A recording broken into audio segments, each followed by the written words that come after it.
ऐसा बाप नहीं चाहिए। एक बड़े शहर में रतनलाल अपनी बेटी संध्या और छोटे बेटे कुणाल के साथ रहता है। रतनलाल बहुत गरीब है और शराबी किस्म का आदमी है। वो रिक्शा चलाकर अपना जीवन यापन कर रहा है।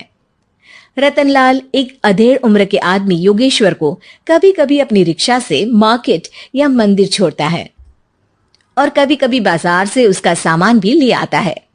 एक दिन रतनलाल योगेश्वर से कहता है, साहब, आपके पास गाड़ी है, फिर भी आप कभी कभी रिक्शा से क्यों जाते हो? इन शहर की गलियों को आराम से देखना मुझे बहुत पसंद है। ठीक है साहब, मैं चलता हूं, कल फिर आऊंगा। अरे रतनलाल, रुको तो। मैंने सुना है कि तुम अपनी बेटी को कुछ पैसों के बदले किसी को दे रहे हो। अभी किसी को बेचे नहीं तो क्या करे साहब। एक छोटा बेटा है, उसको पढ़ाना भी है, उसकी देखभाल भी करनी है, और अगर मैं बेटी को घर में रखूंगा तो उसकी शादी कैसे करूंगा साहब। तुमको कितने पैसे मिल रहे हैं? अब 50,000 साहब। देखो, मैं तुमको पूरे 20 लाख रुपए देता हूं। तुम अपनी बेटी संध्या को मुझे दे दो। हैं? 20 लाख? धन्यवाद साहब, धन्यवाद। मैं कल ही उसे आपके पास छोड़ जाऊंगा साहब। अगले दिन रतनलाल संध्या को हमेशा के लिए योगेश्वर के यहाँ छोड़ आता है और बदले में 20 लाख रुपए लेकर घर आ जाता है। रतनलाल जिंदगी में पहली बार इतने पैसे पाकर बौखला गया। उसने एक अच्छा घर लिया। कुणाल, अब हमें कोई चिंता नहीं है, तो अब अच्छे से पढ़, खूब मन लगाकर पढ़ाई करना। पापा, मुझे पढ़ाई करना अच्छा नहीं लगता। अरे तूने अगर ज्यादा बकवास की ना तो बहुत मारूंगा। कल से तू अच्छे स्कूल में जाएगा तो जाएगा, हाँ बस।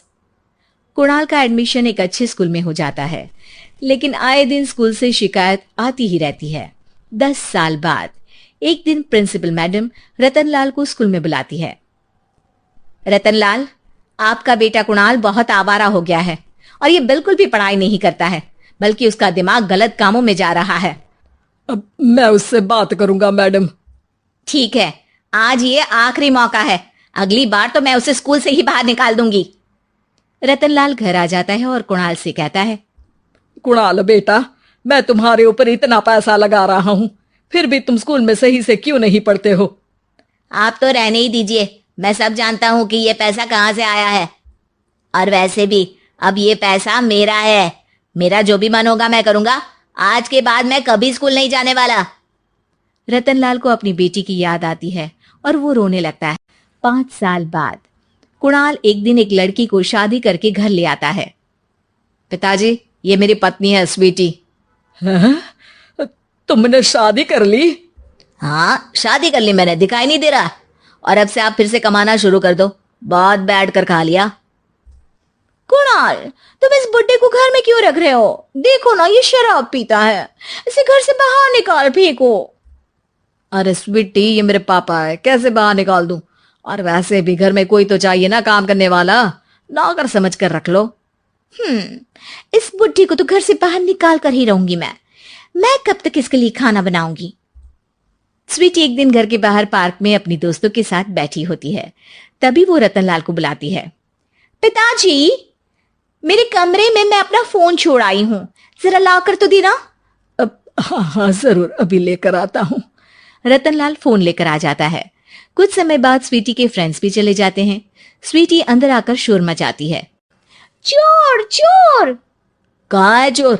मुझे तो यहाँ कुछ नहीं दिख रहा। अरे ये अलमारी खुली पड़ी है, जरूर किसी चोर ने ही खोली होगी। अरे कौन आया था यहाँ? यहाँ तो पिताजी आए थे बस। अरे बहू, मैं चोर नहीं हूं। मुझे तो आप पर अब बिल्कुल भी विश्वास नहीं है पिताजी, क्योंकि जब आप पैसे के लिए दीदी को बेच सकते हो तो आप चोरी भी तो कर ही सकते हो। अरे लेकिन वो सब तो मैंने तेरे भले के लिए किया था ना। मैं तो कहती हूँ कि हमें इनकी कमरे की तलाशी लेनी चाहिए। तुम बिल्कुल सही कह रही हो, चलो। स्वीटी और कुणाल दोनों रतनलाल के कमरे की तलाशी लेते हैं और उन्हें वहां स्वीटी की ज्वेलरी और पैसे मिल जाते हैं। मैं तो पहले ही जानता था कि चोर आप ही हो। निकल जाओ मेरे घर से और दोबारा अपनी शक्ल मत दिखाना। रतनलाल आंखों में आंसू लिए घर से निकल जाता है। स्वीटी मन ही मन सोचती है, आज तो मेरी प्लानिंग सफल हो गई। जैसा मैं चाहती थी ऐसा ही किया और बड़ी आसानी से उस बुड्ढी को चोरी का इल्जाम लगाकर घर से भगा दिया। रतनलाल की हालत अब ज्यादा खराब हो गई और वो सड़क पर बैठकर भीख मांगकर खाने लगा। एक दिन वहां एक गाड़ी आकर रुकी और सड़क पर बैठे सभी भिखारियों को अपने सेंटर ले गई।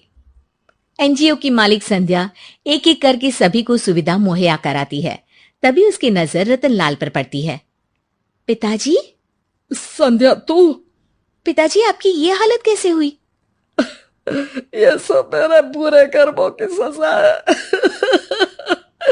जो मुझे मिल रही है। मुझे माफ कर दे बेटी।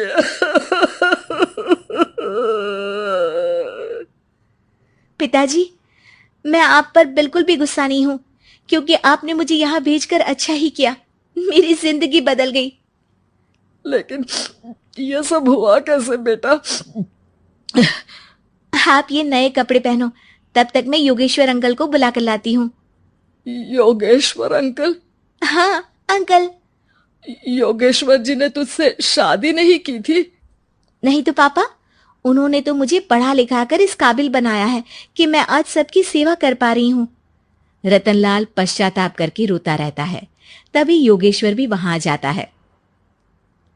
रतनलाल जी, आपकी ये हालत कैसे हुई? इतने सारे पैसों के बावजूद भी? क्योंकि मैंने बेटे और बेटी में भेदभाव किया था। लेकिन आपने ये कैसे किया? मुझे ये जानना है, बताइए। सालों पहले जब संध्या छोटी थी, तब मैंने एक बार एक आदमी से तुम्हें बात करते हुए सुना था, जो कुछ पैसों में संध्या को तुमसे खरीद कर शादी करना चाहता था। मैं उस समय एनजीओ में बच्चों के लिए ही काम कर रहा था और मैं किसी भी लड़की की जिंदगी खराब होते नहीं देख सकता था। इसलिए मैंने अपने जीवन की कमाई का एक बड़ा हिस्सा तुम्हें दे दिया था। सच में कितना गलत था मैं। मुझे माफ कर दो। अब आप दोनों मेरे साथ घर चलो और आज मैं अपना सच्चा प्रायश्चित करना चाहता हूं। योगेश्वर और संध्या रतनलाल के साथ घर जाते हैं। स्वीटी दरवाजा खोलती है। चोर भिखारी, तो फिर से आ गया? चल भाग यहां से बुड्ढे। ये घर तुम्हारे बाप का नहीं, मेरा है। बाहर निकलो यहां से। रतनलाल कुणाल और संध्या को घर से बाहर निकाल देता है। योगेश्वर जी, अब ये घर आपका है और अब आप यहां एक और एनजीओ खोल सकते हैं। शायद अब ये सच्चा प्रायश्चित है। संध्या अपने पिता के गले लग जाती है।